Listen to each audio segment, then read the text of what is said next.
There are many questions that are really difficult that arise in Sefer Bereishit. But the one that I want to discuss right now is this question of man's creation. Because it's seemingly very difficult because we get two accountings of man's creation. In the first chapter, we're told that God created Vayivra, Elohim, that God created, and this word Vayivra is creating something from nothing, ex nihilo, and that he created man in his image, man and woman, he created them. And the second time we're told about man's creation in the second chapter, we're told that God formed man, Vayitzar Elohim, Hashem Elohim, that he formed man from the dust of the earth, and he blew into him the breath of life, and that he was created first, and then Chava was created later, as we know, taken from Adam. So what's the story? Is man created something from nothing together with Chava, like we're told in the first chapter, or is he formed from the dust of the earth with God blowing into him the breath of life, and Chava being created later? And the truth is that I don't think that there's a steer. I don't think that one negates the other. It has to be one way or another. I think what there was two stages of man's creation. I think when we're told the first time Vayivra Elohim, that God created man, something from nothing, that he created his neshama, his soul. See, man comprises of his physicality, of that earthliness, his body, the matter, and then he has a nefesh chaya, that which, the life force that animates him, that animals have as well. And then there's a third thing, a neshama, that which distinguishes us from the animals, and this is our godly soul. And I think this is what God created in the first chapter. As we're told, Rashi says, when Hashem said, Na'aseh Adam k'talmenu k'dmutenu, what he was talking to the angels. And so now it makes sense, because at that point when we are just a neshama, we are like the angels, free of sin. The angels don't sin, they don't have free will and choice, they just do that which they're told, and they're pure. And at that stage, in the first stage of man's creation, we were like the angels, created without sin, and that was something from nothing. And then stage 2, which occurs in the second parak, second chapter, is when God took from the earth and he formed our physical body, and then he blew into this ready-made neshama that he made in the first chapter. He blew the breath of life into our body, and we became the fullness of mankind.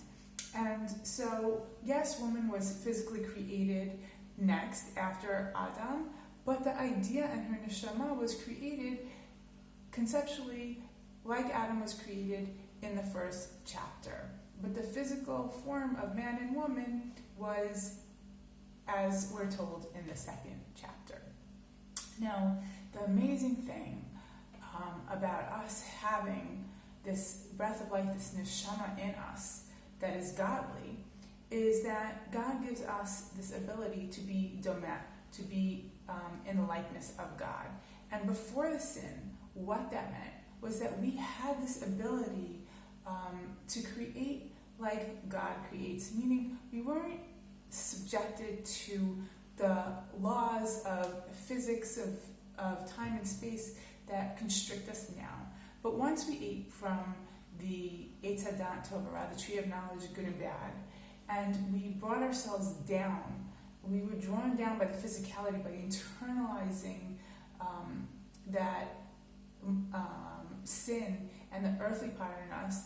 Now the forces have been drawn down, and now we're more subject to the earthly forces of time and space, and we're constricted, and we have to work within that.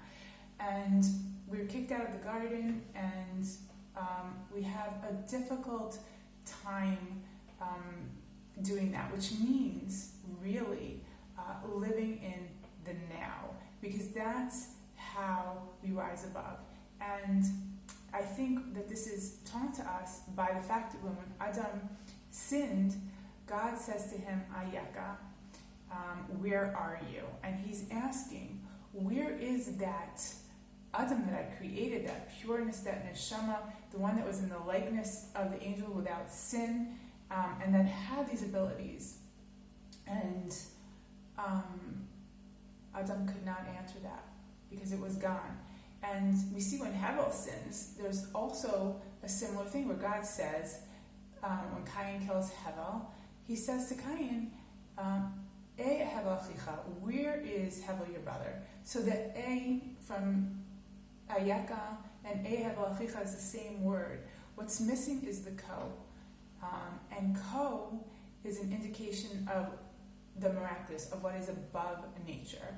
And what God is saying to Adam Harishon when he says Ayaka, he says is ko, where is that part of you that can do things that are above nature? And how do we know this is true? If we see in the story of Abraham when he was 100 years old and he couldn't have children and he didn't think that he was going to be able to have children, God took him out of the tent and he says, look at the stars, and just like the stars of the earth, so will your progeny be.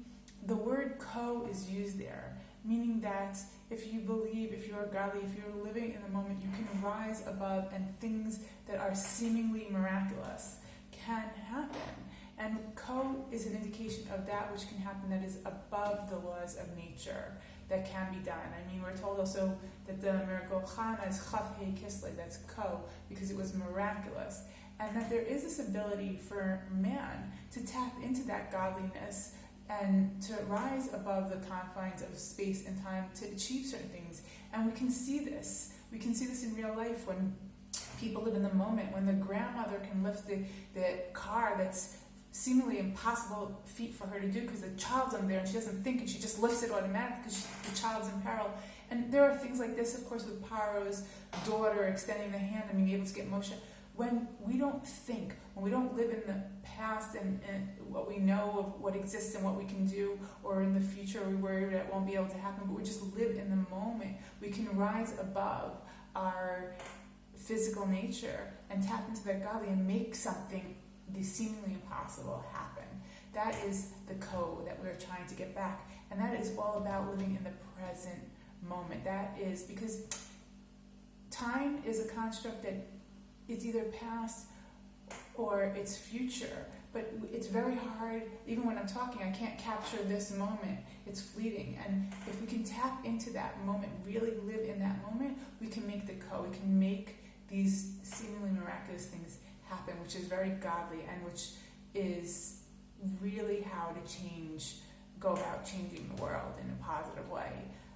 So we should really try to be able to do that, to be able to achieve that, to live in the now and tap into the godliness within us. Wishing you a Shavua Tov.